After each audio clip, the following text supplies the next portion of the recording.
Oh. Hey, can't whistle. No, that's okay.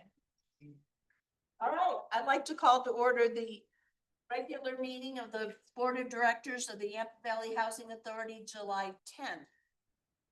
The first thing on our agenda, I'm gonna take as the call to order and welcome, and I have a special, we do as the board and staff, would like to thank Leah Wood for her thousands of hours. Thank you, Leah. If you'd like to say a word? I would just like to say that it has really been a pleasure to serve, and I look forward to continuing to serve when my family is back from Mexico. You guys are all near and dear to my heart, and if you need anything while I'm gone, please don't hesitate to reach out. All right. Public comment. We do have a member of the public here. Bill, would you like to say something or? Yeah, I'd like to talk about the EBS report that you're going to see tonight. It's kind of a follow on to what I had said at the city council. We read the paper today. It has some of my remarks from the city council. Part of the EPS report, as I had mentioned in the past, with prior EPS report, that, you know, it really failed to take into account what happens when we'll depopulate one segment of housing for another segment of housing that's more affordable. Happens to that segment of housing. And, you know, there's 1,600 units that's going to be depopulated as a result of building what is, or if you build what is right, what the demand is, then it would depopulate 1,600 units. And what happens to those 1,600 units? Do they get backfilled with new growth? Which probably the community is not really that favorable of a bunch of 1,600 people moving in as a result of creating 1,600 new housing units. Or does it somehow get redistributed up and down the AMI chain so that some of that becomes redistributed to someone else in the AMI profile that would fit within affordable housing and would make them become non-cost burdened? And the EPS study did not. Again, there was like one paragraph on page 20 that made brief mention of it, but it really did not factor that into any of the capture rates. And I think the report really needs to be, I think that's a failing of the report, that it did not reflect anything from those depopulated 1,600 units in the capture rates. So it kind of leaves the community with this impression that we've got to create this many new housing units. And the author even admitted that not necessarily create new, some of those 1,600 could actually become part of the affordable mix. You say that you need that many affordable housing units, you just don't necessarily have to build them. I think there's a disconnect between demand and what do you have to build to meet that demand? Absorption. Yeah. So I didn't see that anywhere in this report. The other part that was missing from the report was there was nothing in there about building, you know, multifamily beyond townhomes. They excluded that, and this board really knows those numbers, and I was kind of wondering why they didn't make it into that report, because you guys really know what those numbers are for doing, you know, the larger scale multifamily type stuff. And I was surprised that those numbers were not factored into the report. And then lastly, where do you go? You got a demand study. It tells you what the demand is, doesn't tell you what to build. And instead of you guys deciding what to build, you might ask the authors, if this is within their scope, if as a follow-on to the demand study, could they do a recommendation that took into account, you know, some of this reabsorbing of the 1,600 units that are going to be depopulated, with a recommendation on what number of housing, what amount of housing to build each time. Okay, thank you. Yeah, I was going to say, Patrick and Emily, since you were our point on this, again, this is our second presentation. We'll get to it in a little bit, and maybe the consultants can address that. But and then there'll be another presentation to the county, correct?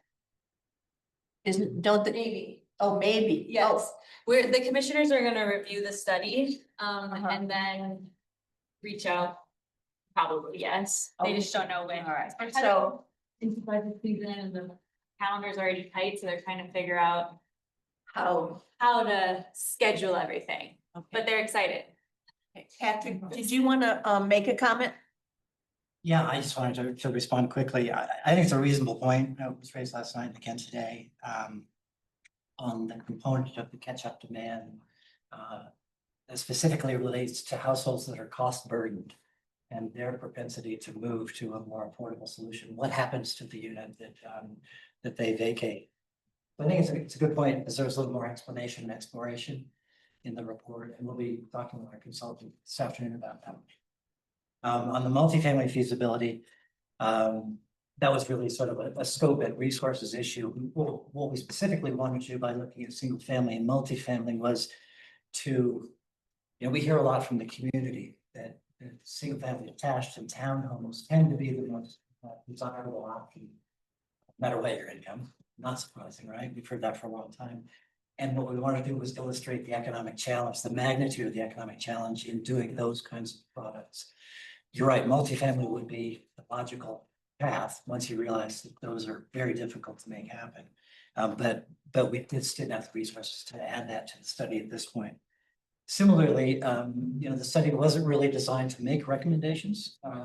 We understand clearly that there's a lot of other processes going on around the community now. But you're absolutely right that ultimately that's where you want to go. You want to use this foundation of data to inform recommendations about product type. To a large extent, that's also going to be the job of the private sector, to begin to think about what this report means in terms of investment decisions in the private sector. So, all good points. We wish you could do more with the resources that we have now, but the one thing I think that we certainly can do is look more closely at this, at the main point that you raised last night about the catch-up demand. Hey, Patrick, regarding Bill's good point on, the best recommendations on housing, is there a way that the consultants we have could take that extra step and, take the information they have now and say just based on, cost, resources, whatever, this is the best path forward and the type of units to build? Is that something within their scope of talent? It's not in their current scope. And I would be hesitant to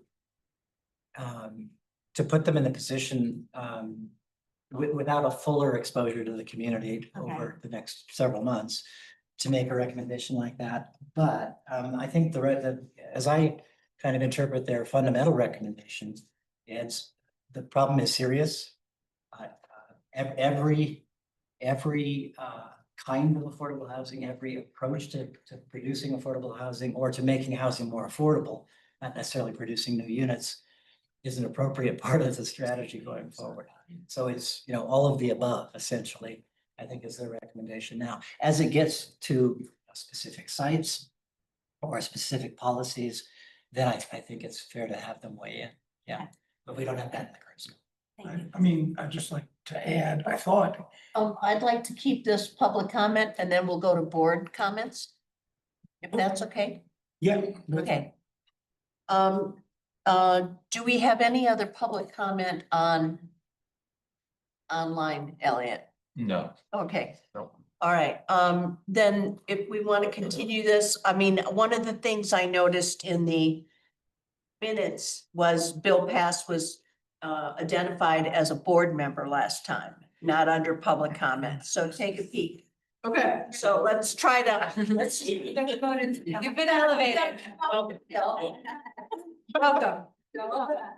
So, all right, so let's go to board member comments. Okay, I would like to follow up on Patrick's comment and maybe get some explanation. Since Bill was on the DST, I was under the impression that one of the exercises that the DST is supposed to go through is look at the different types of housing that would be developed during the course of whatever, at least for Brown Ranch. Taking all of the depot properties and everything else outside. Is that an accurate statement? Can you restate that, please? The DST had a responsibility somewhere in their scope where they would look at the types of units that would be desirable for Brown Ranch in particular. And I assume that would apply also to the infill properties and other aspects of the development right now. My understanding is that that is something that the DST will work on in subsequent meetings. Probably more, we're calling it the phase one kind of DST work and phase two, so things that would happen in September and onward. Yes, I think that should definitely be a charge of the DST, to specifically look at the Brown Ranch property, not necessarily in, I understand. Okay, but that has not happened yet. that I know. I would like to make a comment as well. Is that the last council meeting or session, thank you for, excuse me, all the housing authority members that were present. It was a great discussion and we talked a lot about our housing strategies as a city. So just a quick update for those of you who weren't there. We have hired a housing specialist who's getting up to speed. There was council support for a long-term rental subsidy program. So rather than going with the short-term rental conversion to long-term rental program, council's more supportive of helping bring current market rate units that are in the long-term market to a more affordable rate.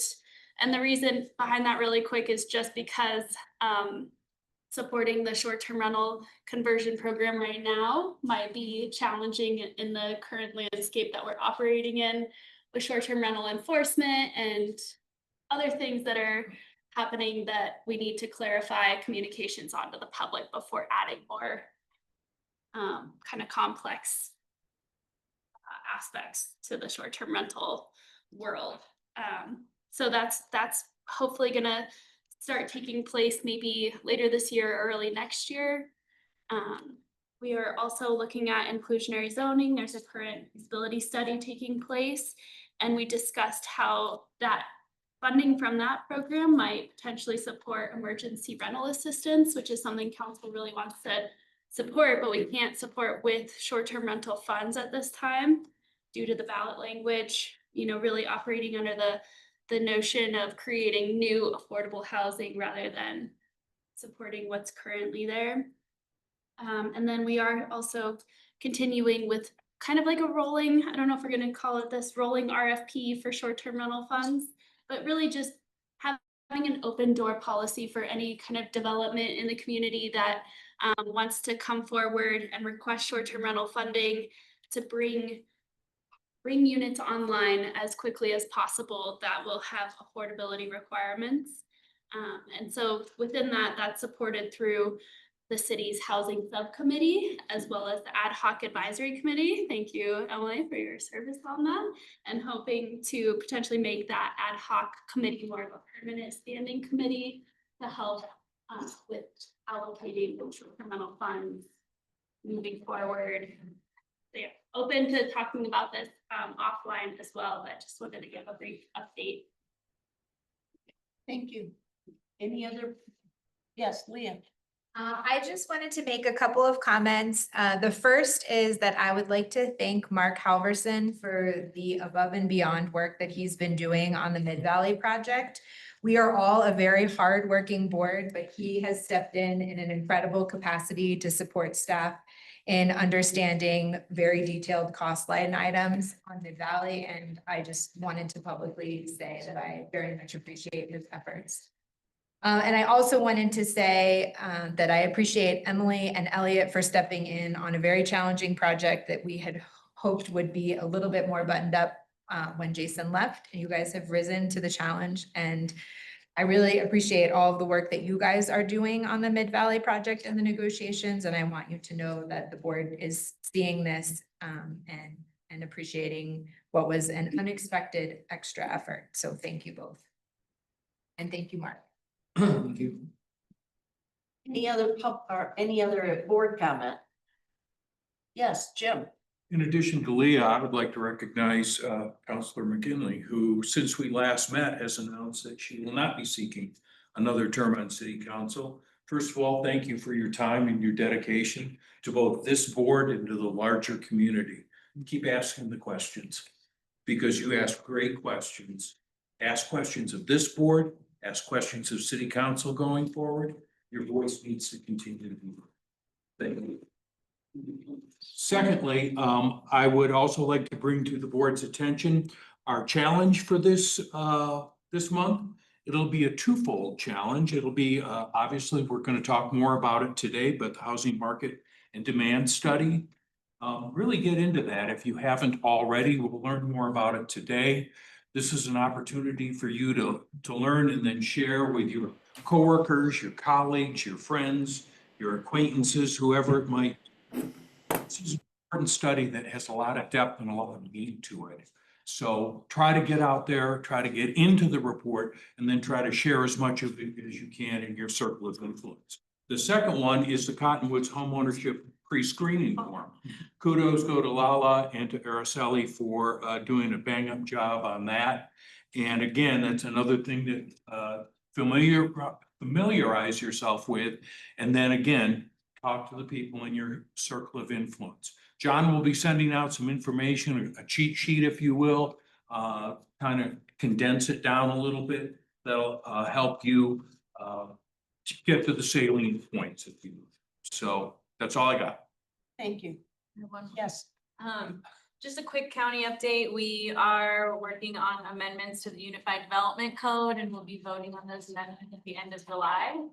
Along with those amendments, we're hoping to pass the housing guidelines. So thank you to the policy team and Emily and group and everyone who's worked on those housing guidelines. They're still in draft form. We're still going through some edits, but we'll continue to chip away at that.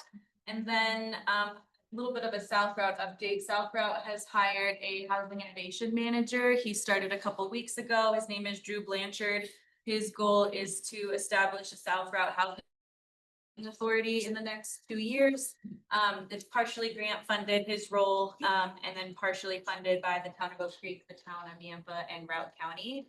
And Routt County has contributed $30,000 to that for this year. And we are expecting additional financing requests to help sustain that housing authority. Similar, we give $50,000 to the Yampa Valley Housing Authority every year from our budget. And so super excited that $30,000 will be approved tonight at the Oak Creek Town Board meeting. He's based out of Oak Creek is where his office is, but he's not working for Oak Creek. He's working for Yampa as well.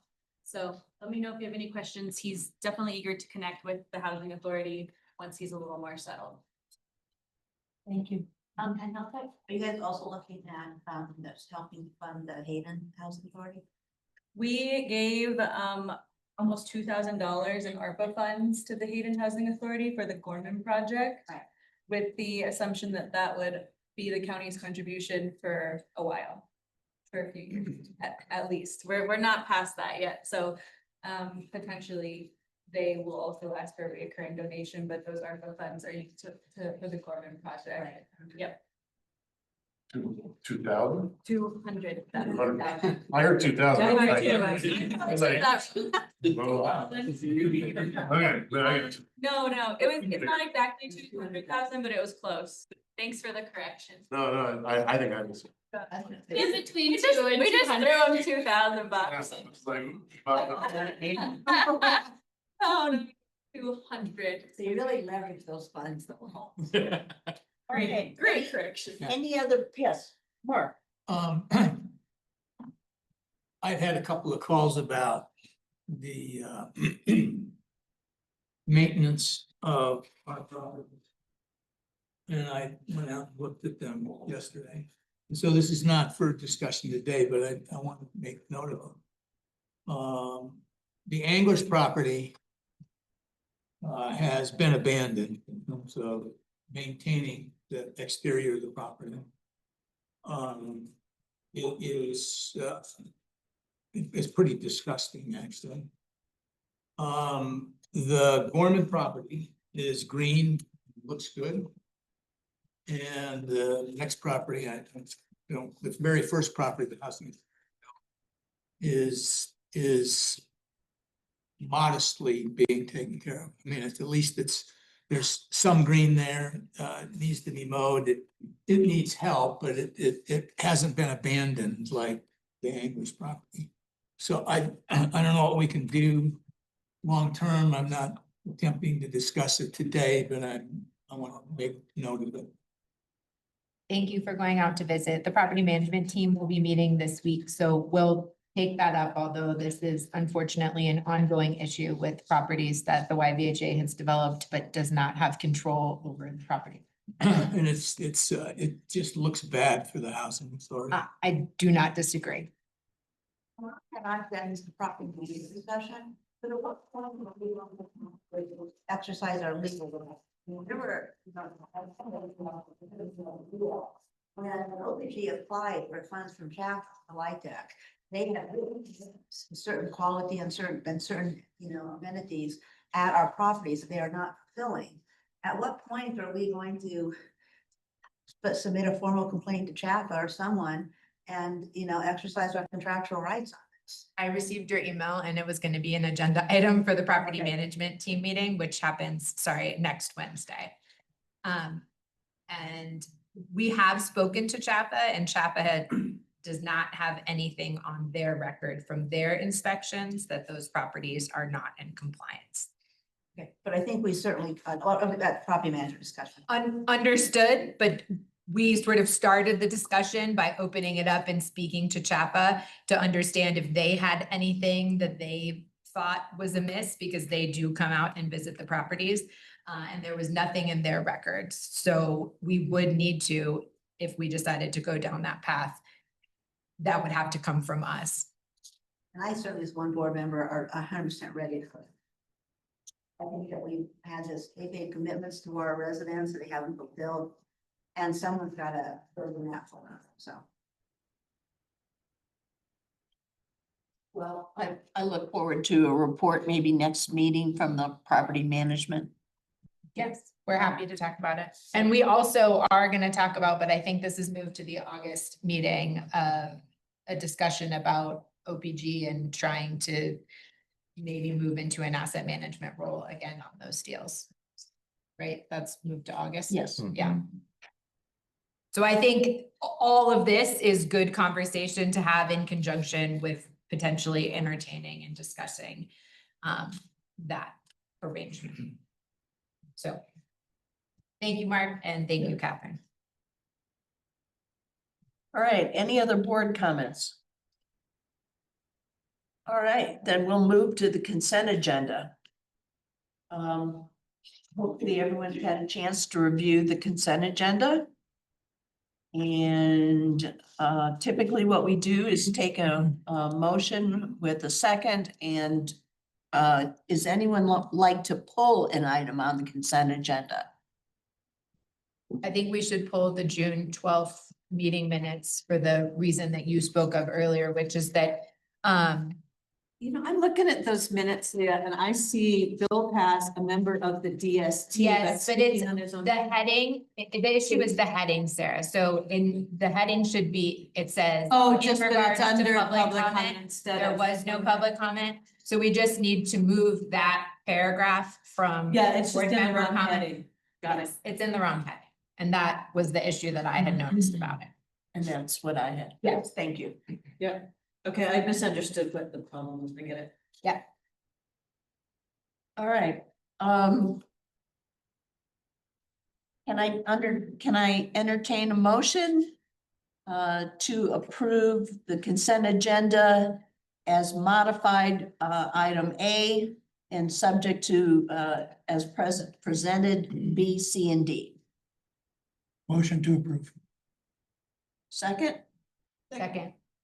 All right, I have a motion by Lou and a second by Leah. All those in favor signify by saying aye. I Opposed? Anybody online? Do we have board members online? We do? Well, we have Steve. Yeah, Jess. And we have Stephen, Jess. Michael and Jess Jess. and That's it. Alice. No, she's a She's not member of the involved. public. Okay. All right. Seeing none or hearing none, The motion passes unanimously. Staff reports. Elliot. Yeah, good afternoon, everyone. Just a few updates for the board of things that have been occurring or things that are happening here in the next week or so. You know, the big topic has been our housing market and demand study. I just wanted to kind of take a minute and recognize Patrick and Emily for all of their hard work. They've really been digging in on this for what, 5 months now or something like that, 6 months.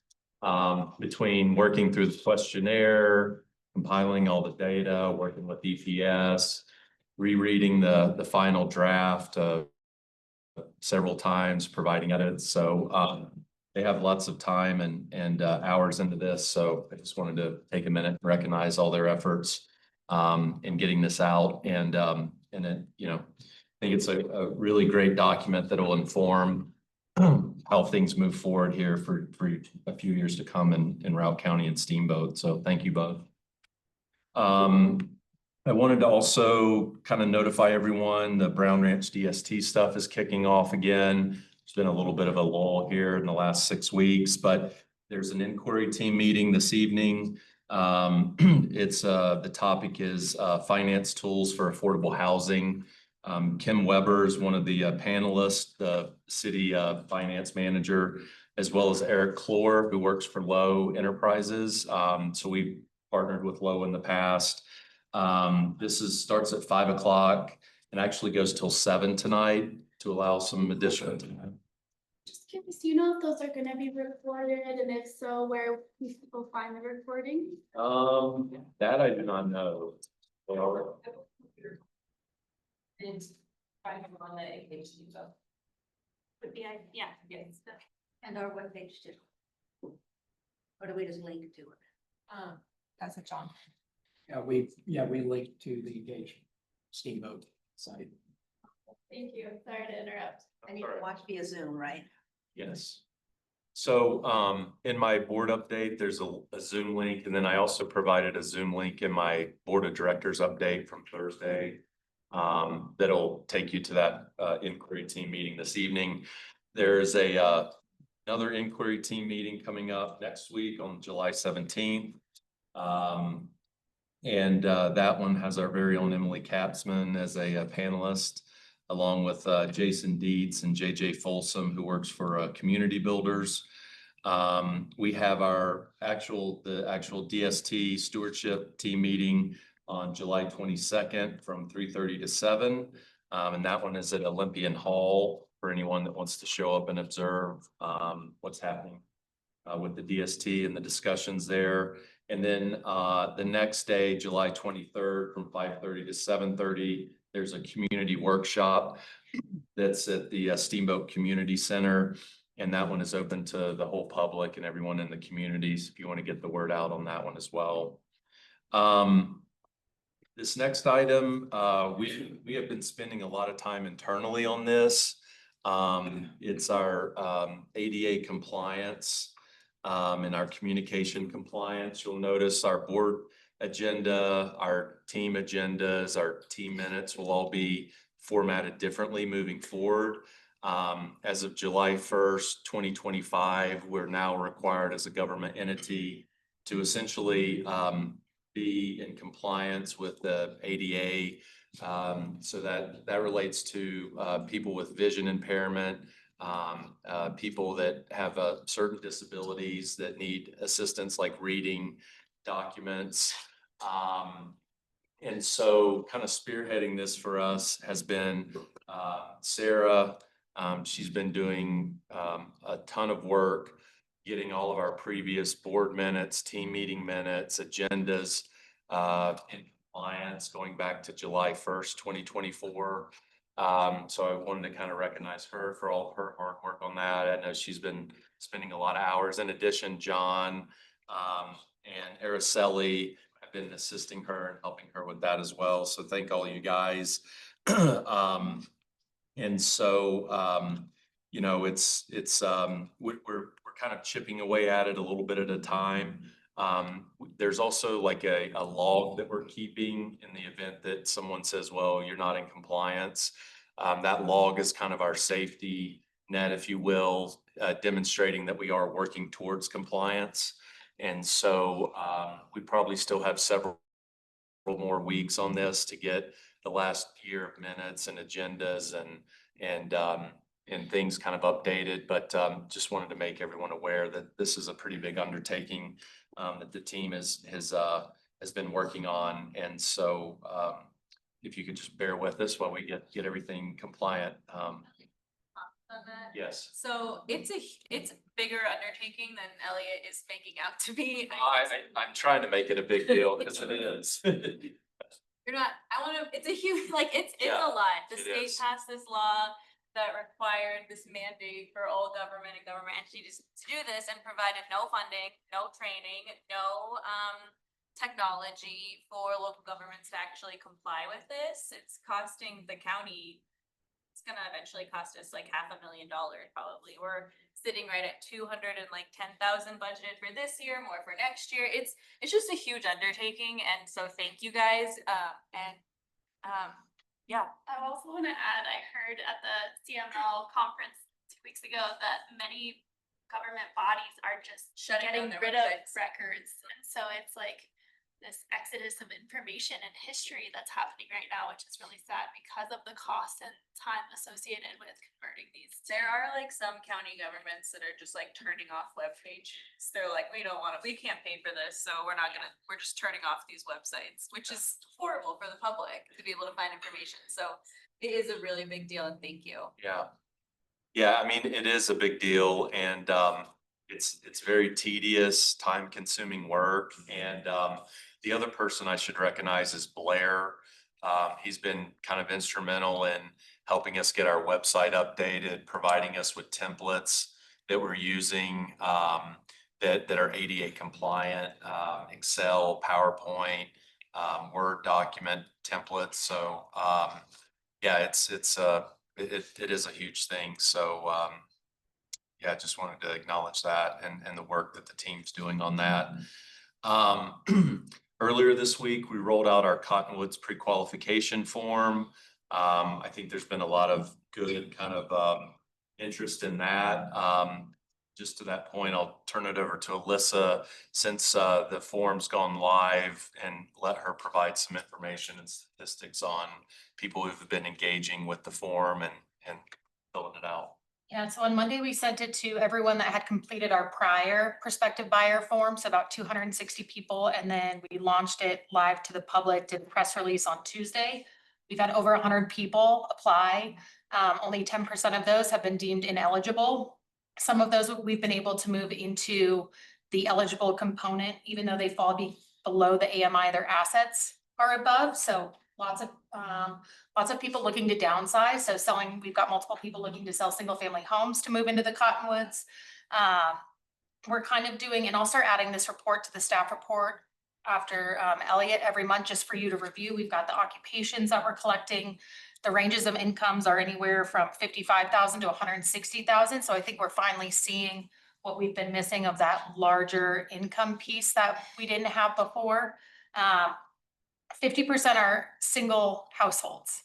So that I think is going to be continuing with our conversations with the city in this, because that's kind of the hardest demographic to hit and to sell to just within their buying power. So super excited to see all that. I also wanted to say over on the table, I've left copies of the spec sheets, as well as we have little business cards. So if you're out there talking to someone as a board member and you want to take a business card and pass it off, they can scan the QR code, or on the back is all of our contact information, just to have something to say, hey, let me give you right to the people and you can find more information here, and it'll take them to all of that information.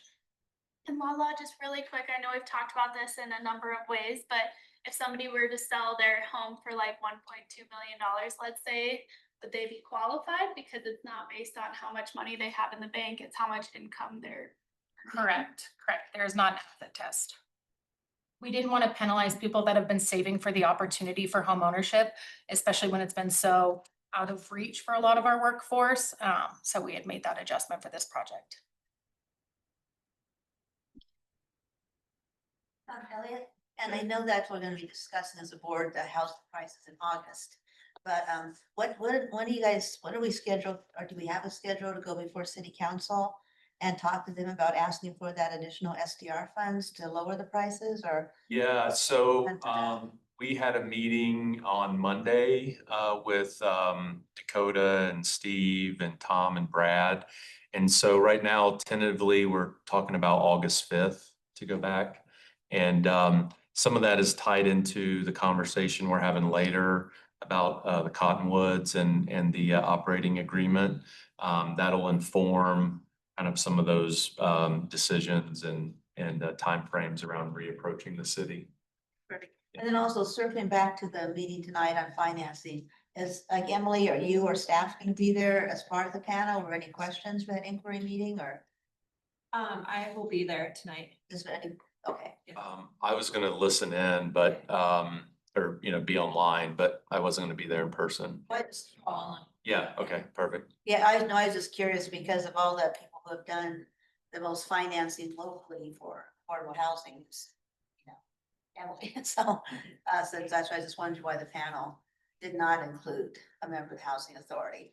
But as long as you're there for questions, just a observation. Yeah. I can comment on that if that's helpful. We're trying to kind of have neutral third party experts. I'm available for questions. Elliot's available for questions. The reason that I'm actually like speaking at the following one is because it's about our pipeline. So we have to talk about it. Okay, and then the next item here is we're moving into budget season. So Sandy and Mandy have been working on getting all of our budget templates together for 2026. Really working to engage with staff and getting initial budgets over to the two of them by the end of July. The draft budget going to the finance team in August. So that's a big push and something that's been taking a lot of time and energy. So just giving the boards a heads up that we're starting to work on items for 2026. From a communication standpoint, we have I included some statistics here about engagement on Facebook and Instagram. Also some information on our website and the engagement that we receive through that and the pages that are viewed. One of the things also, actually a couple things on communication that I didn't include in my report, but John sent out an email yesterday to the board that we had received from a member of the DST, Rita. And just to give the board a heads up, we've been talking internally. And I think this also kind of feeds in a little bit to Mr. Pass's comments last month about communication. We want to start any inquiry emails that we start to receive. We're going to start informing the board of those and letting the board see those emails and kind of what we're getting as a staff internally. And also any sort of replies that we're providing those members of the community. So that just a heads up, that'll be happening moving forward on a more regular basis. And then John attended a kind of a kickoff yesterday for the new community or communications firm. So I was going to let John kind of give a little update on that and how they tie into the DST. And as you may know, the city went through an RFP process, engaged an organization, Manifest Communication. I believe they're out of Denver. And so they had a kickoff meeting yesterday. Brad will be overseeing their engagement with the city and the project. So on the call were Brad and Tom and Mike Lane from the city. Clark Anderson from Community Builders was on there. And then the two individuals from Manifest Communication. The charter or the purpose for which they were brought on was really to better and further the communications around the entire Brown Branch Community Builders process. So that could be as tactical as better communicating upcoming meetings, agenda items, and then on the back end of those, how to get information around meetings that had taken place. But one of the more kind of strategic elements that they're being tasked with communicating is really better explaining this entire program or process, you know, the two phases, the role of the DST, how it plays in the process, and then what's coming through the end of phase one and into phase two. So more to follow. Like I said, it was just a kickoff meeting yesterday, but I was, happy that we were asked to participate. And of course, we're committed to continue to support and amplify everything that's happening with Brown Ranch being led by community builders in the city. John, does our local press know about the meeting tonight? The meeting tonight? Yeah, As far as I know, they do. have we sent a press release to them or anything, or are we relying on the city? Do we know that? Now they're notified? we are relying on the city to communicate those. Dakota, do you know, Honestly, this is an issue. I've reached out to my fellow council members because I recognize that some of them weren't aware that it was happening tonight. So I will follow up. and I'll make the same request I made last month. Can we please send press releases for all the DST meetings? Because the city is just not doing it. And it's not fair to our community and our local, press agencies that they're not getting notifications of meetings of something as important as this. I hear you. I will follow up. Okay.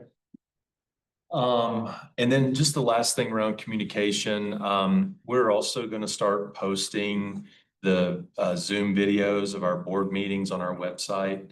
In addition to our meeting minutes, folks will be able to go back and pull up our meetings and watch the recordings of those.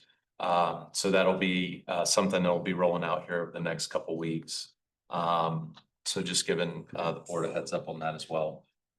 And then finally, from a property standpoint, our project Mid Valley is moving along.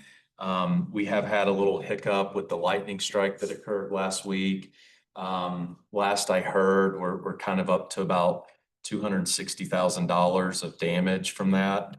And then based on our OAC call just before this meeting, it is impacting our schedule, construction schedule.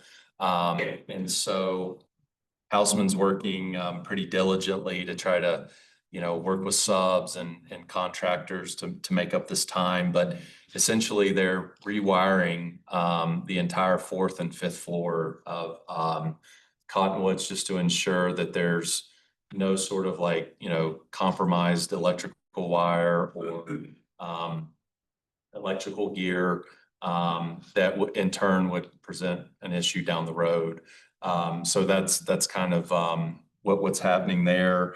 They continue to work on all the mechanical, electrical, fire sprinkler rough-in, and some insulation work. They are also working on some site work. Rough grading is underway as well. And then Ken Recker, who us along with Steamboat Partners is hired as a third party owner's rep. He has gone through building 2 and kind of completed an audit of what he's seen as issues, and all of those items have been addressed, minus some roof issues and pitching to the drains on the roof. But as I understand it, those are being worked on and will be addressed shortly. And then his team will be going through building 1 here in the next week or 2, doing that same third-party reporting and generating a report that'll be given to Houseman, just noticing them of deficiencies or issues that they found. So all in all, making good progress, minus the lightning strike, and you'll start to see siding and some more exterior kind of elements of the building coming together here in the next few weeks. So that's it for my staff report. If anybody has any questions for me. Yeah, I've got a couple questions. One, lightning strike, I would guess, would end up being a change order of some sort. It's actually being handled under our builder's risk policy. Okay, so that's being covered. Yeah, and our deductible on that is $10,000. So we're going to run it through the builder's risk policy. and the inquiry that Emily was gonna be at, that's on the pipeline or a pipeline? I can't remember the title. It's essentially about housing needs. So it's going to give the DST an additional opportunity to ask questions about the housing market and demand study. Recognizing that the presentation that Brian and Karen from EPS gave them was prior to the release of the full study. Okay, Patrick is also co-presenting.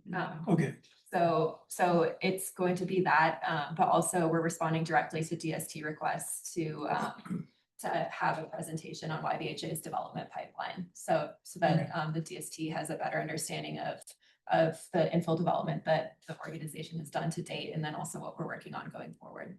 okay. So we should talk.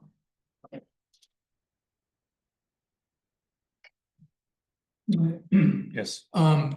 Just to add to that, excuse me. I walked the building with Ken this morning, building 2. And I hadn't been out there before. So that was interesting for sure. But he went through the damage from the lightning strike, and Central fortunately picked up on the fact that there were, every time they looked someplace, they found something else. So they're the ones really responsible for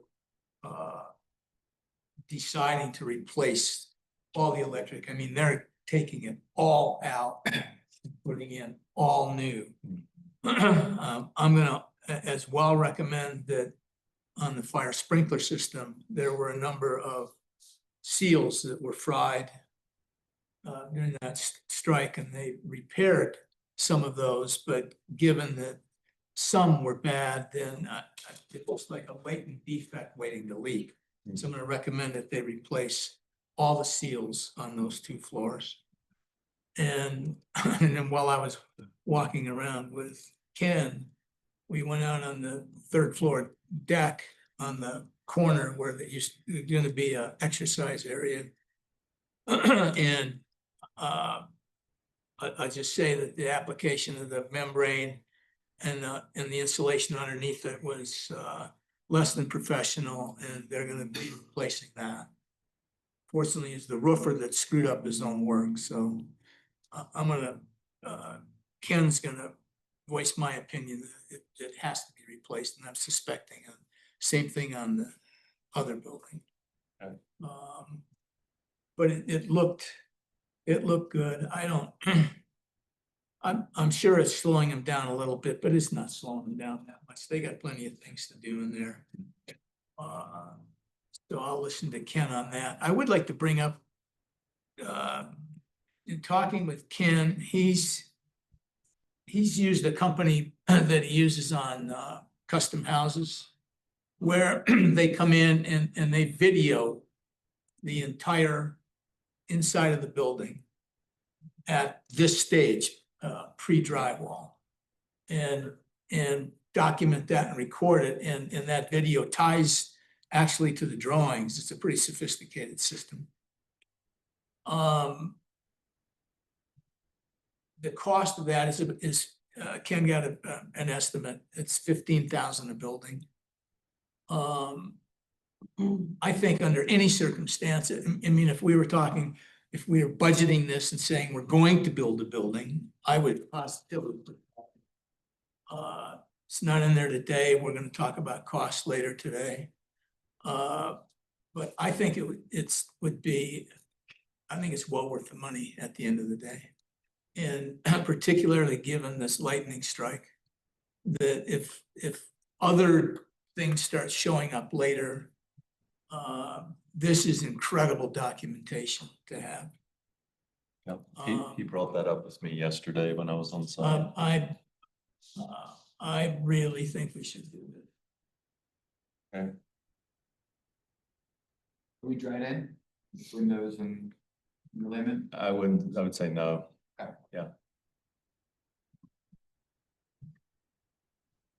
All right, anything else? Nope, it's all for me. All right. So let's move into, are there any other staff reports that staff would like to bring forward? No? All right, let's go to the action item, and that's review of the EPS housing demand study.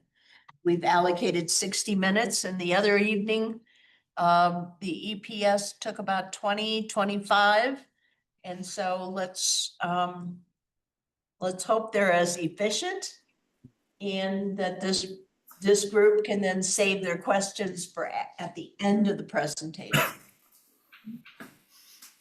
We'll do our best. All right. Emily, do you want to, or Philip, Patrick, do you want to introduce who's on the line and their role? Ryan Duffy and Karen Chen from Planning Systems. Land use and real estate economics consulting firm. They're based in Denver. The firm practices nationally. No other representatives from the team. I know everybody from ours. So take it away from me. I guess I'll just add, so this is the same presentation that City Council received a few days ago. So thank you to those of you who came to that meeting. Apologies for getting a duplicate presentation, but I do think that I'm hoping this will be the first of many conversations, and that we can take the final 40 minutes allotted to this agenda item to start talking about what this study means in terms of how we evaluate the work of YVHA, and if we're on the right track, if there's any changes we need to make. And not that we're having that conversation today, but I hope that this is the first of many. Okay, take it away. All right, you want us to dive in? Great. Karen, can you get the slides up on the screen? Awesome. And just quick audio check. Can you hear me okay? Yes. Yep. Great. So I'm Brian Duffany. I'm a principal at Economic and Planning Systems, normally based in Denver. But sorry I couldn't be there in person today to work with all of you, but appreciate you accommodating us remote. I'm kind of taking a little time off this week. Karen Chen in our Denver office was the other key team member on this project. Go ahead to the next one. We really enjoyed working with the technical advisory committee, and also with Emily and Patrick on this. It was really enjoyable work for us. We also want to recognize our subconsultant RRC Associates out of Boulder. Some of you may have heard of them. They're a research firm that does a lot of work in mountain communities on tourism and on housing. We've been working with them for probably 25 years or so. And they helped us design and administer the survey, which was a big part of this work. We also want to thank the technical advisory committee that oversaw a lot of the nuts and bolts and technical detail in this work. So that was Patrick Phillips, who I think is in the room there with you today. Scott Ford is a former council member and economist locally. Andy Proctor, he's the director at Metro State University's Affordable Housing Institute, and he was the former director of or the former housing manager for the city of Boulder. And it was great to have a second set of eyes on everything from all of them. So let's see. This is what we came in to do. To do a really thorough analysis of the housing market in the Yampa Valley, estimate the demand for affordable homes, and provide all of this information for organizations like YVHA, local governments, other housing providers, and social service providers as well, to use this information to guide their allocations of resources, to guide their policies and future plans. We've done a lot of work in our scope. So, the core of it's kind of a market and economic analysis of housing related indicators, a lot of affordability analysis. How do incomes and wages relate to housing costs, rental and for sale? Just highlighting again the household survey that we did. We had 2,700 responses, including Spanish language responses. And from all of that information, we developed these housing demand estimates, which we'll talk about. And we also did some work looking at the costs and revenues or development feasibility side of building affordable and attainable housing. So that we couldn't possibly cover all of that in 20 minutes. So this is going to be a bit of a fire hose presentation, and we'll try to. I anticipate you're going to have a lot of questions and want to talk about it, so we're going to try and leave as much time as we can for that. Go ahead to the next one. We'll get right into it. Key takeaways that are then supported in more detail with the slides that follow these. I think the big sort of soundbite takeaway is that the housing market here has become detached from local household incomes and wages. The market dynamics, who is in the market buying homes, and the prices just really they no longer relate to what local people earn or what their household incomes are. And that's really the same story of many other high cost mountain towns, many high cost amenity rich places with a lot of visitors, a lot of second homes, a lot of vacation homes. The region is definitely shifting towards an older, wealthier, more part-time population. And the flip side of that, it means it's becoming less suitable for younger people, for families, for the local workforce. And again, that is a trend that mirrors just about every other mountain town in the state. There are housing gaps at all segments of the market, from retail and restaurant and tourism workers to healthcare workers, teachers, new professionals, new doctors. Housing has gotten so expensive that people at all scales are having difficulty affording it. And we found in the survey that I think a lot of people's perception of housing as an issue and the housing stress that they experience really depends on, it varies a lot if they're a homeowner or not, or if they're a renter, and on their life stage, how long they've lived in the community, and when or how long ago if they were able to buy a home. Renters definitely face the most housing stress and insecurity in this region, as we'll show in some of the survey data. On the feasibility side, land and construction costs, as you know, being a housing authority developer, that's the hardest nut to crack, right? It's expensive, land is expensive, and there's not a lot of it that's suitable for building affordable housing. Our demand estimates are about 3,200 units.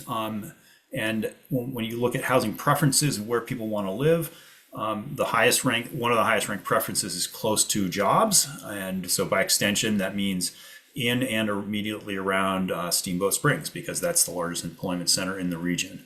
So we'll talk more about that as well. Next. All right, into the data. So on the age distribution, Routt County is aging faster than the state. The median age has gone up from 38.9 to 42.6 over the last 13 years. It's now older than the statewide median, which is 37.5.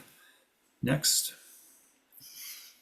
Job growth has been outpacing population growth in Routt County, and the way that is able to happen is largely from an increase in commuting into Routt County. So this relates to the what we call the keep up part of our demand, keeping up with job growth. It's hard to grow an economy and sustain a growing economy if your housing and your labor force can't keep up. And the way that works here and in other constrained markets in the mountains is that the commuting has to go up if you can't build the amount of housing that you need. Next. This is our favorite statistic. We talked a lot about this one in the presentation we gave to the Brown Ranch DST. So household income has three major sources. It's wages and salaries, or earned income, investment income, so dividends, interest and rent, retirement income, things like that, and then government benefits, Social Security, welfare, other forms of government benefits. And what's been happening here and in other similar places around the state is the portion of household income that comes from investment income or unearned income has gone way up. So in 2010, it was about 30% of all household income. In 2023, it was just over half of all household income. So more income coming from non-local wage sources, just I think further supports that point that the market is becoming detached from local wages and incomes. Next. All right, we've also seen some changes in the household income distribution in Routt County. And you know, the housing stock and the housing costs in a place does have a relationship between the demographics and the household incomes. So I think there's a reasonable connection here between the cost of housing and the shift to higher concentrations of higher income households and drops in concentrations of lower and moderate income households. So you see the darker bars, which is the more recent 2023 data. We have a lot more households above 200% AMI, increases in higher income households above 160, and decreases in a lot of income categories below 160. Next. Okay, so if you've seen the report, there's, I don't know, I think 5 or 10 pages of definitions in the beginning of it, including defining affordability. Just as a recap, we're talking about the 30% standard, 30% of household income. People shouldn't be paying more of that for housing. Next. This is this is simple information and a really important kind of foundational thing to think about in a market like this. There is and always has been strong demand for part-time or vacation homes, second homes, whatever phrase we want to use to call them here. Countywide, about 63% of the homes are lived in year-round.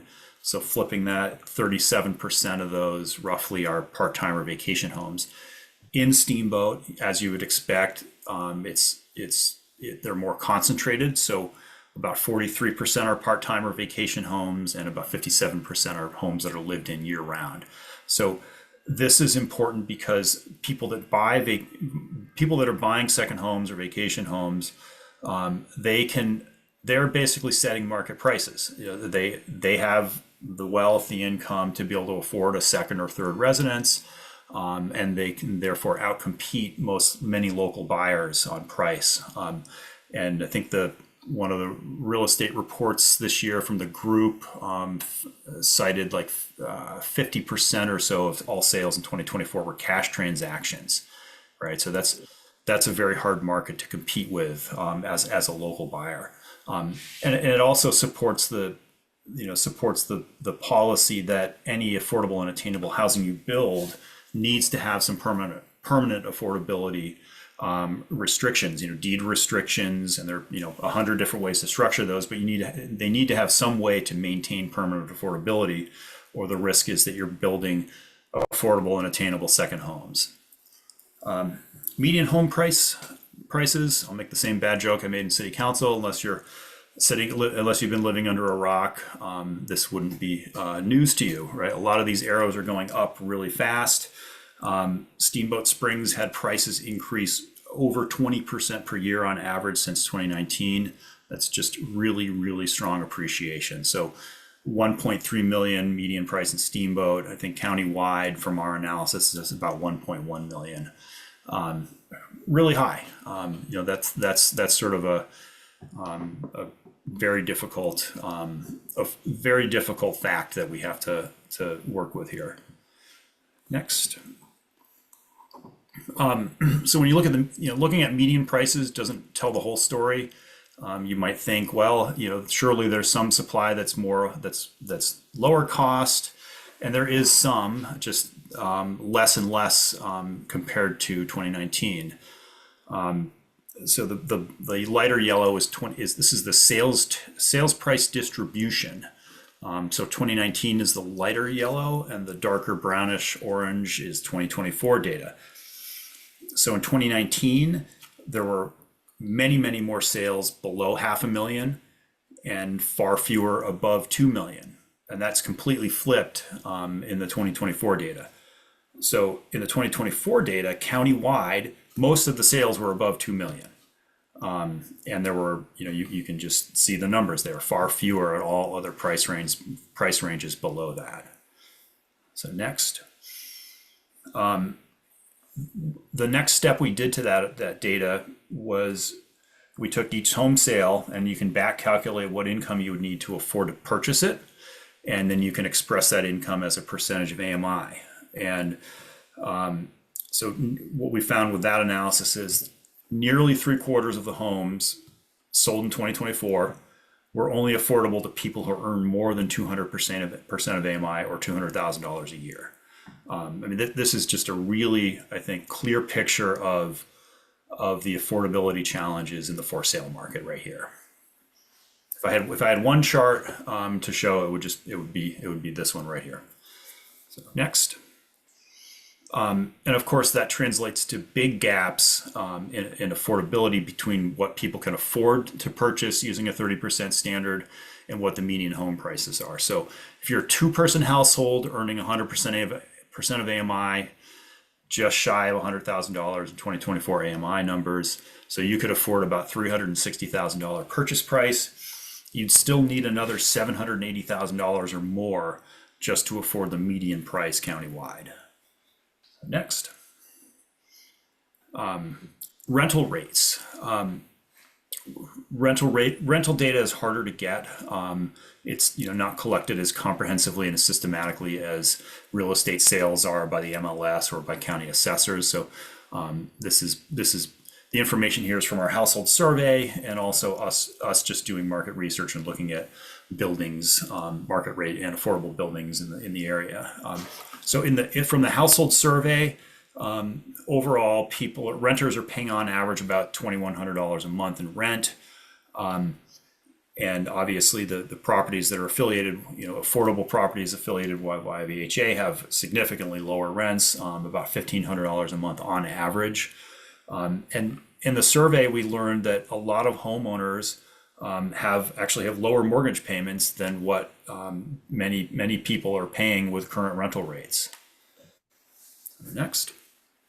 I think it's just another indicator of how much stability home ownership provides, in addition to the wealth building aspects of it. Housing cost burden. So a household who is cost burden pays more than 30% of their gross income towards rent. So about 1/4 of renters in Routt County are paying half or more of their income in rent. So renters are definitely experiencing the most housing stress in the region. Let's see. Yeah, overall about half of renters are cost burden. But I think that 1/4, 1 in 4 are paying more than half of their income towards rent. That is not great for renters. Next. Household survey findings. I'm going to pass it over to Karen. I'm just going to give some of the highlights. Again, there's so much from the household survey where we couldn't possibly cover it all, but we've got a few, I think, things that stuck out to us. Yeah, so Brian mentioned some of this in the beginning, but so for housing considerations, we found that responses really differed by tenure, so owners versus renters.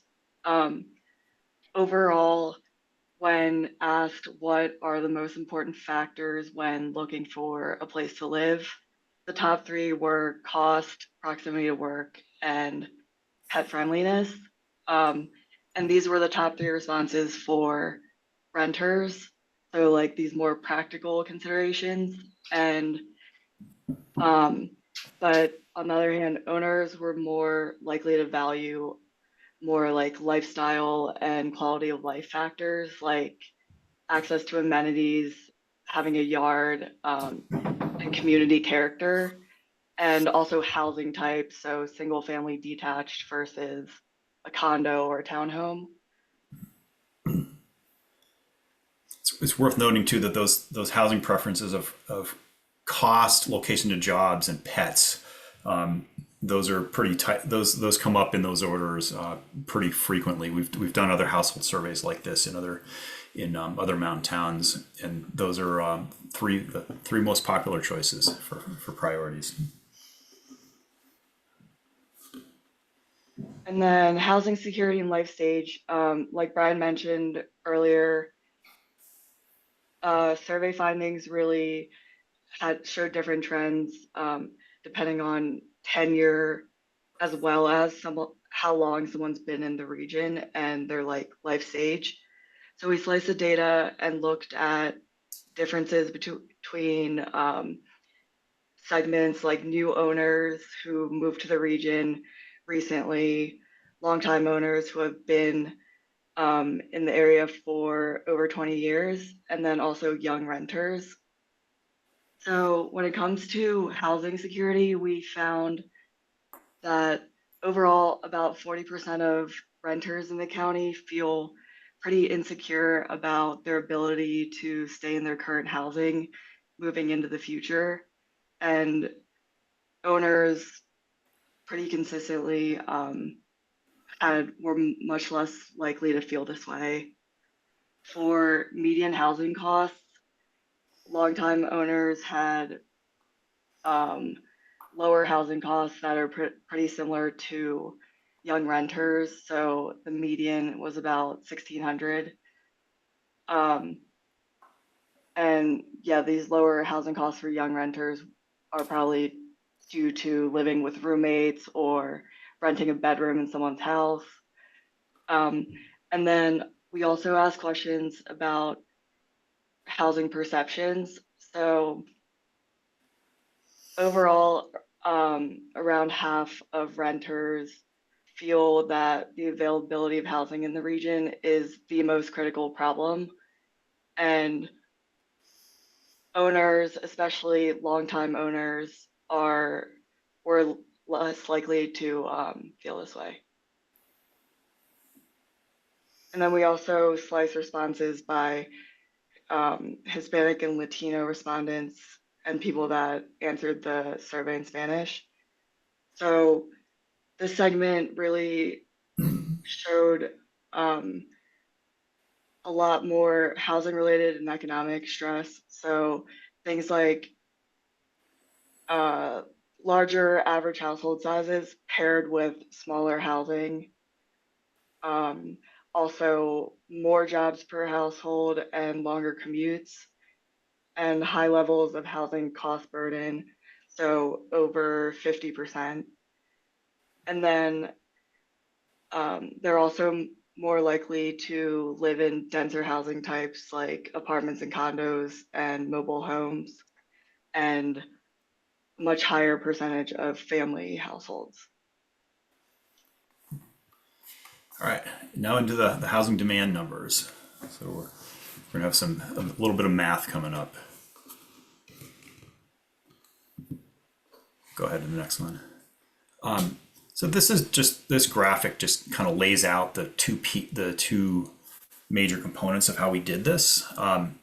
We break it into catch up and keep up. So the catch up demand is demand that arises from the current housing, basically the current gaps in the market. So all that data we showed you on cost burden, how expensive housing is, how many people are commuting in, that comprises the catch up need. So catch up is comprised of overcrowded units that we're trying to address, people who are cost burdened, both renters and owners, and then people that are commuting in largely from Moffat County, but from outlying areas outside Route County to be so trying to bring them back and reduce those long commutes.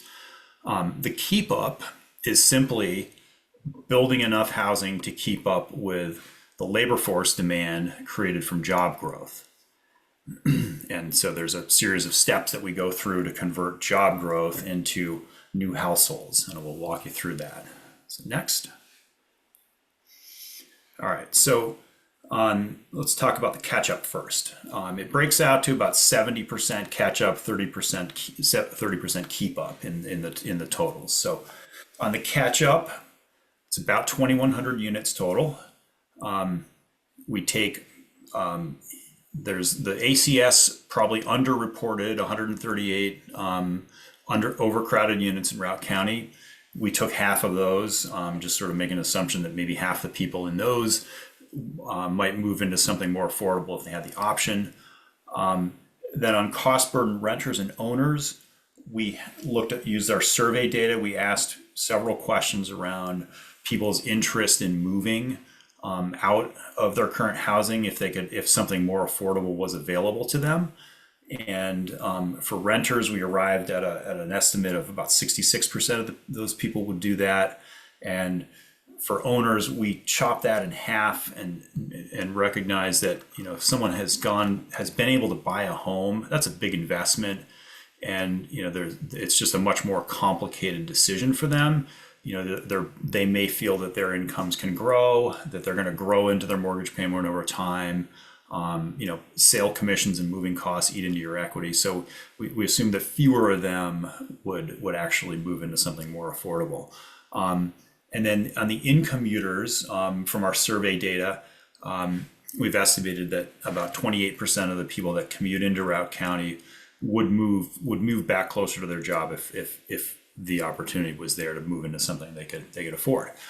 So when that all shakes out, it's about 2,100 units that comprise the current deficit. And then on the keep up demand, so we did a projection of job growth. We chose a growth rate that kind of splits the difference between the last 13 years of job growth in Routt County and the state demographer's forecast, which was, I think, 0.8% per year. So we projected jobs out at 1.4% per year. There, I can grab my notes here. So there are several steps here. You take new jobs. So those are jobs that people have, and then we got to convert those to people into households. From the survey data, we know that there are about, on average, 1.3 jobs per earner, per worker, and then about 1.5 workers in a household. So one job does not equal one new housing unit. So we're making several steps down here to get to housing demand. We did also adjust for some commuting. So about 13% or so, I think we estimated would still continue to commute. And then when you do all that math, you come up with about 1,100 units of housing, which is equivalent to a household over the next 10 years. And then the sum of those two is about 3,200 units. So next, what does it all mean? Does this mean that we should build 3,200 units of affordable, attainable housing? I think that's going to depend on the resources that you have and the land that you have. I think you would build as much as you are able to. Whether it's I think 3,200 numbers is 3,200 we would characterize as kind of an order of magnitude assessment of what the demand is.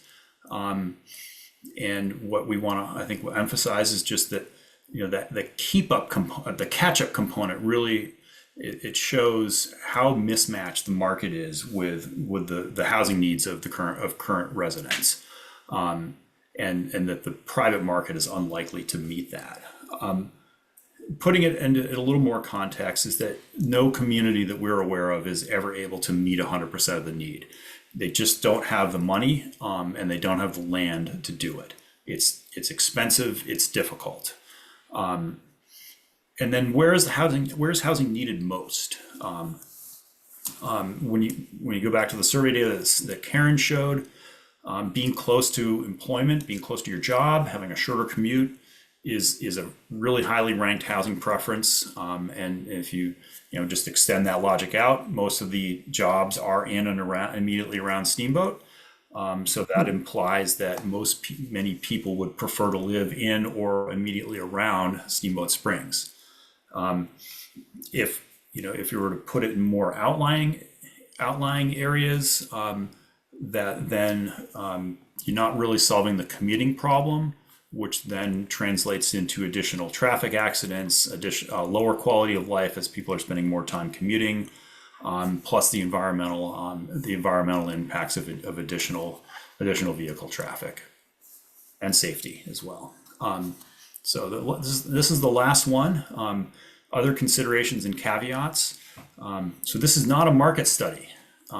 This does not, I think it's useful input, but it does not inform the development program at any specific project or site. Every project that YVHA and other developers consider is going to have unique circumstances, a unique location, what's around it, what it's close to, what it's not close to, that affects the development program. You know, some sites work great for apartments, some sites don't. And then the funding and financing sources that are going into a development project also have a big influence on what can be built. For example, if you're using low-income housing tax credits, you're doing rental apartments at 60% AMI and below. You're not doing for-sale townhomes. So there's a lot of factors there. And then last, just a kind of a forward pass to you all and to the other local governments is that I think in our experience, communities should start to track this stuff. It becomes important over time to measure your progress on your housing needs and on what you've built, and to learn on kind of successes and lessons learned from each project. So tracking things from development pipeline, what was proposed, did it make it, did it get built, what happened in between. Over time, that information becomes really helpful. And that's our presentation. That's a lot. Thank you very much. So we're happy to answer as many questions as we can. Especially when you said there'd be math. There's no pop quiz. Okay, questions? Yes. Yes. Lou? I'd like some clarifications. The catch-up demand, it really relates to increased cost of housing and the ability of people to meet the 30% threshold. It has nothing to do with job growth or that equation. Is that a fair statement? That's correct. Catch-up is addressing existing gaps in the market. Okay, so 2,100 units are required, and that include, I thought I saw 1,300 in commuters, and those in commuters are all coming from outside Broward County. That's correct. Okay. So any comments related to job growth only relate to the keep up demand, That's correct. which is a much smaller component. And even though people are trying to make it something bigger. How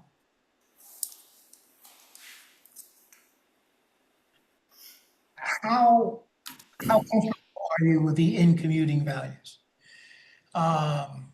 Just from personal experience, anecdotally, I can tell you over the last years, we've probably had 20 contractors in our house, and virtually every single one of them come from outside of Broward County. And I don't know how you keep track of them or how you would even know they exist.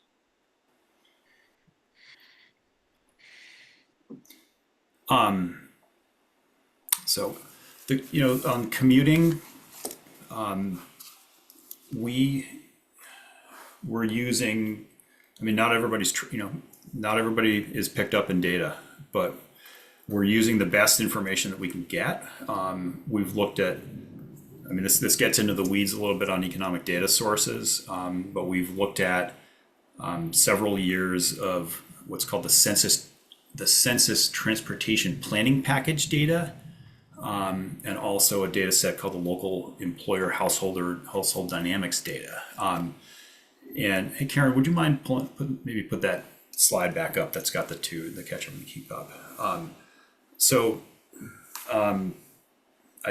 think those data sources are what we have. I think they're pretty good. They may not catch everyone, but I think it's a good place to start. Yeah, so 1,300 in commuters, and I think we're being conservative here by not by not saying that they all want to come back, because our housing preference survey indicated that not all of them, would prefer to live in Routt County if they could.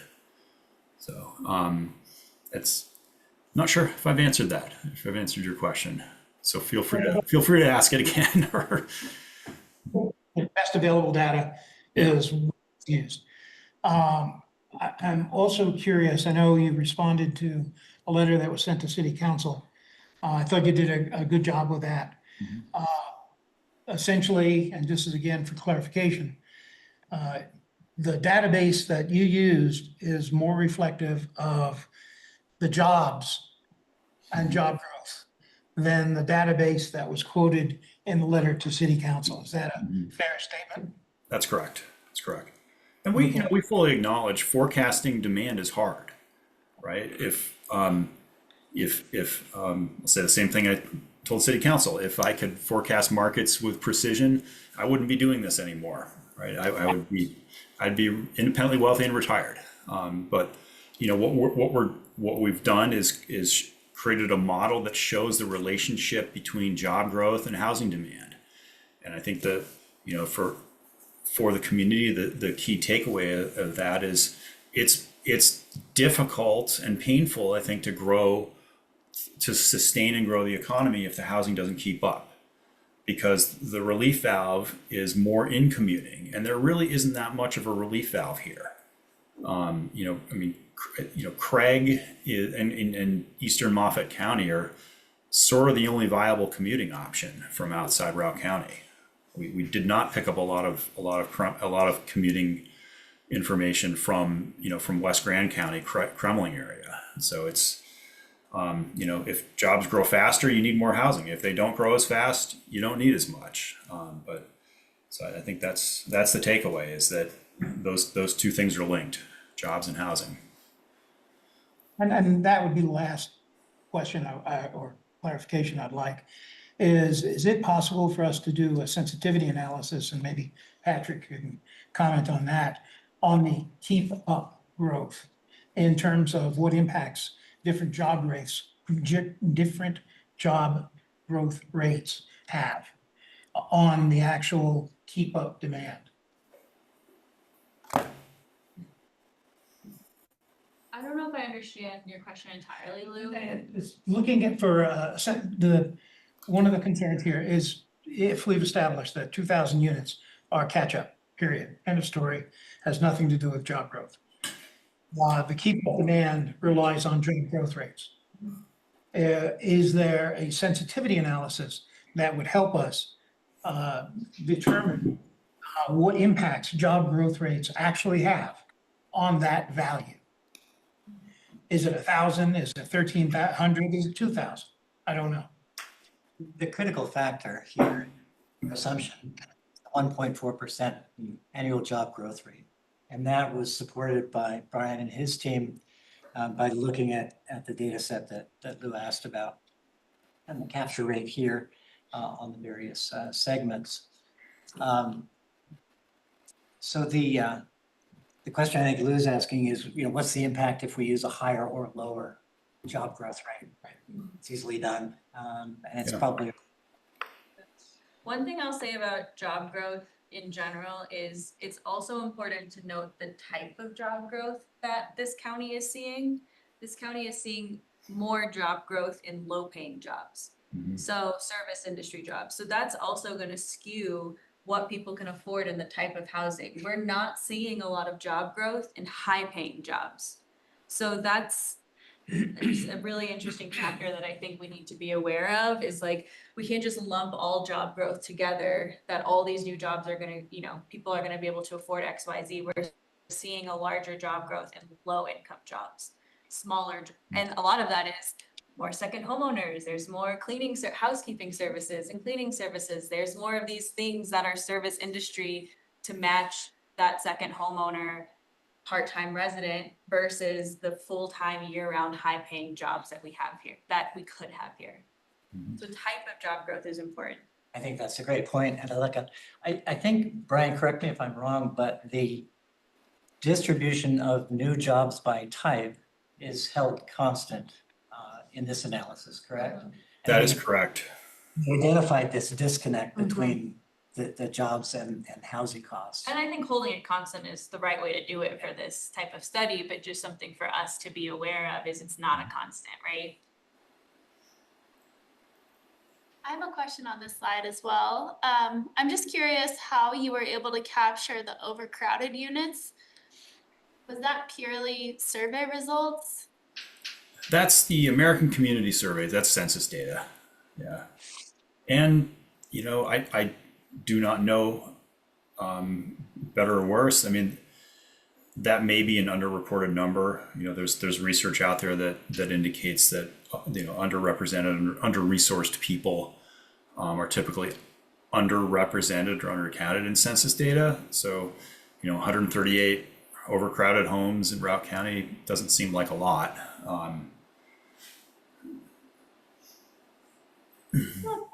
For the board, but should we wait till after we ask questions of the consultant? No, actually, I mean, they're done with their presentation, so if you'd like to, go ahead. Okay. Well, first off, thank you for doing this study. I'd also be curious to learn a little bit more about what inspired this study, what was the catalyst, is it required? I know the city is gonna be required to do a similar study. Was this a requirement or? No, it wasn't a requirement. It was something that the development team discussed last year. Just acknowledging that the more information we can have to make decisions, the better the decisions will be. Really honestly that simple. Awesome. Yeah, I mean, I'll clarify that. It was one of the criticisms we had received during the annexation process was the quality and accuracy associated with the demand report that was previously published. The objective here was to get an unassailable demand report, one that included a lot of what the previous reports did not include and went into greater depth. And I think EPS accomplished that. Absolutely. Yeah. And then also, I think this information will be able to assist this, will be able to support the city in the Prop 123 requirements. So I think you're asking. Hey Kathy, I've got a couple of questions. I think Really Sorry. quick, sorry. Do we anticipate doing this again in like 3 or 5 years, like having an ongoing report so that we can follow up on tracking and reporting? Yeah, I think that would be really appropriate, given the pace of change in the valley. And you can see in the graphs how dramatically things changed from 2019. I think it would be, and of course, you know, one hopes that we'll be producing some positive interventions in this to try and address this challenge. So, yeah, I think that it would be really productive to develop a system not only to track our progress, but also to measure it and to share that with the community. Okay, and then my last question / point is that when this was presented to council this week, the council president said that it would be great to hear from the housing authority on kind of key findings. And I personally would love to see, you know, if there's any goals that you all can set based on this data. Like I've talked about this at the council level of how can we use the data of our partners to set some goals. You know, we see that renters are experiencing a lot of burden and they're 40% of them feel insecure. You know, what would it take to bring that number down to 30% in the next year? Something more tangible for the community to see that, yes, we're trying to build 100 units a year or whatever that number looks like, but how does that also hit some of these other key points in this data? Right. Which may involve additional survey work periodically to gauge that response. We're using other tools too, but I agree with you.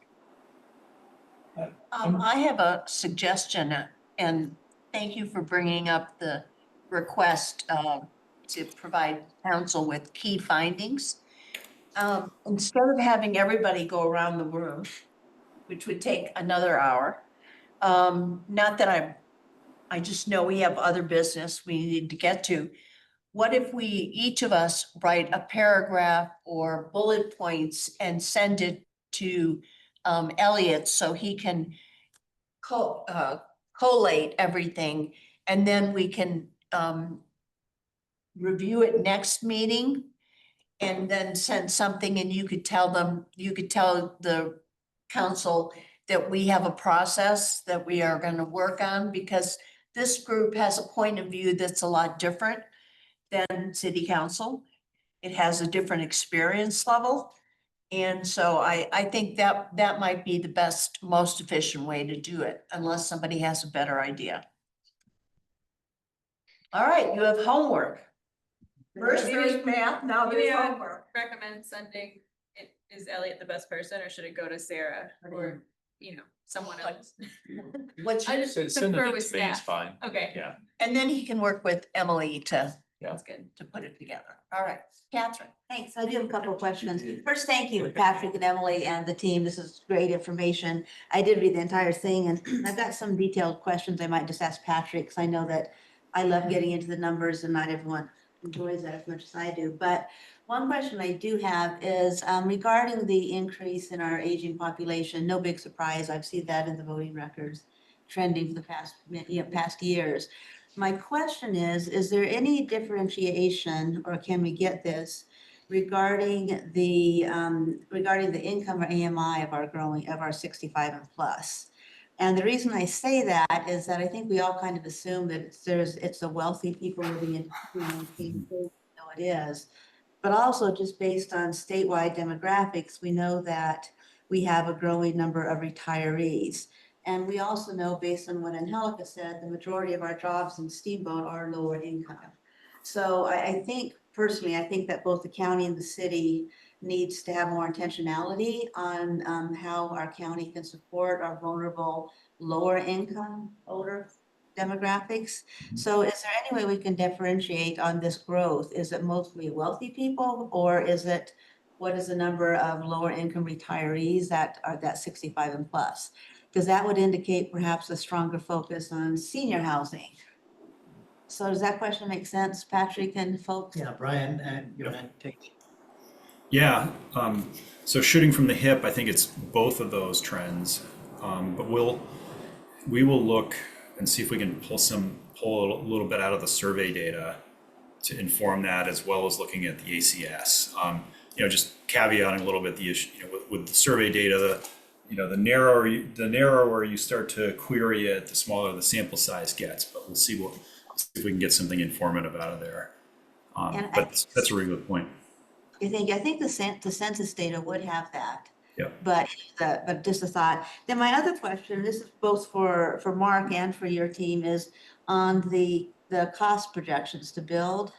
I forget what page it was on. It was details. So my one question to Mark is, did you agree with those numbers when they said what it costs to build?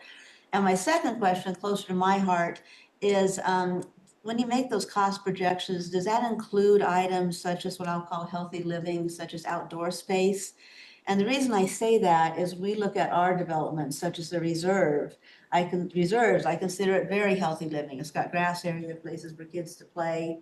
And then I look at like Sunlight, which is to me is very disappointing as far as, outdoor space. So I guess my question is, on those estimated costs to build, particularly the multifamily, do the soft costs include those healthy outdoor spaces, or is it included anywhere? Good question. And to Mark, did you look at those numbers and did they make sense? Did you agree with the estimates? I mean, we have costs for Cottonwood included in the overall budget for outdoor space. I don't know that they're Well, they have an adequate, but Did you look at the estimate inside this report? They have a page where they actually estimate the cost, what it costs to build. yeah, I looked at it. I don't know Okay. if Mark has looked at it. But I think those costs, as reported, are low. I would expect the costs to rise, at least in the short term. And I couldn't tell you how much they're gonna rise. A lot of it's gonna depend on, supply chain issues. It's gonna depend on interest rate issues. I mean, the interest during construction is substantial for a 3-year project. I would just like to encourage us all as we continue to build in our community to make sure that quality and has that healthy living aspect to it, more reserves and less sunlight. And then another just quick question I want to ask is, how do you account for, and maybe the census data has this, but our growing remote work? I mean, are the census numbers just physical jobs here? If you're working remotely, are they included? It's a really good question. The jobs data that we use in the projections, that's what we call place of work data. So those are jobs that are recorded as being in Routt County. If you're a remote worker working for a company in Seattle or Denver, and your paycheck is associated with that employer in Seattle or Denver, your job is recorded in Seattle or Denver. You're not picked up in job data in Routt County. We did see a little bit of data in the survey on remote work, and I think, Karen, was it like for people that moved there in the last 5 years? I want to say it was about a quarter reported some type of remote work. Homeowners who moved there in the last 5 years, and I think homeowners in general is like 20%. Yeah, if I want to overstate that too much, it's a little hard to tease out whether they're just saying, yeah, I work from home a few days a week, or if they're truly, a remote worker for a firm not based in Routt County. But I think it is on the rise. Anecdotally, we certainly see that. The other just quick comment I want to make is that this report definitely reaffirms what we've all known and been saying, that the gap between our AMI and our wage is significant and growing. And I did make a note that we'll talk about policy, that HUD is making some sort of adjustment on it. But I do think we need to be very thoughtful on how rents are being set on our LIHTCs, particularly with this growing gap, because it's not going to get any smaller. So, and then Patrick, I might call you because I've got some specific number of questions, just clarification that I won't, I know we've got a tight agenda today. Love that stuff. I know you would. All right. Any other board comments on the report? Just another clarification. 1.3 jobs per person that are being held. How does that impact the actual growth projections? Mm-hmm. Yeah, it's basically taking the number of jobs. It's acknowledging that there's not a 1-to-1 ratio between a new job and a new housing unit. You have to make those reductions to account for the jobs data includes full and part-time jobs, and people. So there's jobs and there's employees, right? An employee may have more than one job. So we want to make sure that we're not like over counting or double counting when we convert from jobs to housing units. So as you can see in the graph that Karen showed, it kind of stepped down from, I'm going to get the numbers wrong because I don't have them in front of me, but it was like 2,100 new jobs, and then it stepped down from jobs to employees, and then employees to households. So I think I just did some quick math on my calculator, which is risky to do in a live setting, but it would be like every one new job equates to like 0.45 new housing units. Does that help? Thank you, it does. And also, one other quick point I just want to make, because the Council President Gail Gary made it the other night, is the other additional information just to look at, demand of building is what our current infrastructure, citywide availability is and what we can. If you look at this before, it's showing all the units that are higher income, non-affordable. Each of the units takes up an increment of infrastructure, whether it's water, sewer, road. When we look at how much water we have or how many cars we can scrunch on Highway 40 between Hayden, we're going to have an infrastructure, that we just can't go beyond it. So I think that's another important piece. I hope the city is looking at is what we have the ability to build on right now. The city is currently doing another water study. And that includes power and everything else too, what we have the capacity for. There is a revenue side to that as well. But Right, exactly. What is the dimension of the gap? Yeah, and it increases the gap. Yes, Emily. I would encourage the board to, in the coming weeks, to read the survey results in detail. So not just the survey chapter in the study, but in the appendix, it's at the very end. There's some really interesting information there, and particularly with the development team, I think that's where we can start having conversations about whether we're kind of on the right track with our current strategic priorities, or if we pivots or anything, so. Very interesting It can data. take time to do it, but to take that time to read the results. And you're right, Emily, that the information was very, very informative. I mean, it was an interesting story. of our community. Yeah. Okay, Brian and Karen, thank you very much for your presentation. Thank you. Thank you. We really enjoyed working with you. All right. Take care. Then to, which I hope is a short discussion, we only planned 15 minutes, is our review of our strategic plan goals and objectives for each working team. Now, I have not gotten any feedback. So at this point, if there's any questions, let's bring them up now. Because what I would like to do is send the teams back with, we agree with your goals, especially focusing on the next year, the near term. My only question is can we ask what I asked of the board in those working groups to say, you know, what can we do to inform our next steps in our strategic plan based on this data? Is there anything we can use to set kind of like a North Star that we want to see some of these numbers go down or improve over the next year? You know, how are we relating the strategic plan to this data? That's an excellent suggestion. And so we'll ask each team to put an agenda item on their next meeting or their next up and coming meeting to take a look and say, does this report change, modify, or do anything, expand your goals and objectives? I feel like having the clear, actionable Yes, items related to the data. I like that. Is the goal to incorporate then that into the 26 strategic plan? I would hope so. I would think so. Okay. Because what is in the packet and what we're talking about now really goes back to like March and April of this year related to the strategic plan that we approved last year. So what you're seeing in the packet is really a reflection of like each work team kind of getting together, talking about like how they did on their strategic plan starting from last year, what needs to be updated, how do those goals need to be realigned and re-envisioned.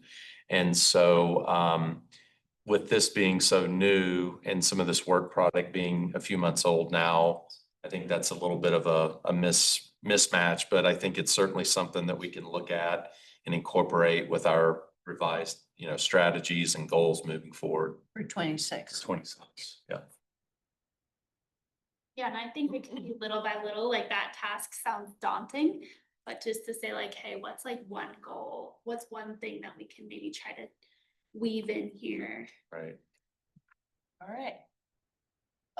Do we need official adoption of the strategic plan? We do. Okay. Then I will entertain a motion first of all, are there any further questions or comments?